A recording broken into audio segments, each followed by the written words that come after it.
And the successful companies I've seen, have started off with very kind of point solution, very sharp ROIs, very sharp kind of, value propositions. And then they kind of, over time, they have a small story and a big story, right? So the small story is, this is the thing I'm going to do for you for the next 6 months.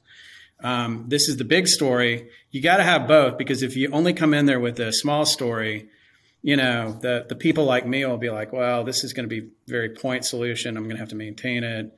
It's not going anywhere. Why would I do this? And you're basically going to become like a temporary thing to them, and they're not going to invest a lot in integration. But if you have a longer kind of story, they'll make the longer term kind of investments in your space.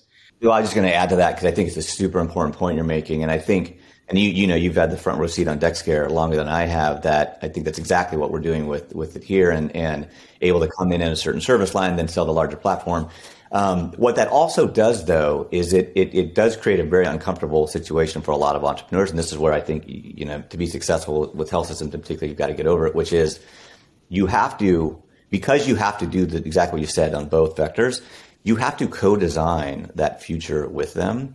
And that can be a bit scary. That's a hard line. That's a fine line to walk, right? Because you go too far, you're selling vaporware you can't deliver on. And at the same time, if you pull back too much, and don't co-design with where they're going to go, then you're not going to be able to win that in the first place. So you got to do that too, which is really hard. The upshot of all this, by the way, is there's a silver lining to all this, right? There's a lot of the nice thing about health systems is it's a lot of big brains, right? Very smart, well-educated people. It's not hard to find somebody in the health system that wants to innovate with you and do something.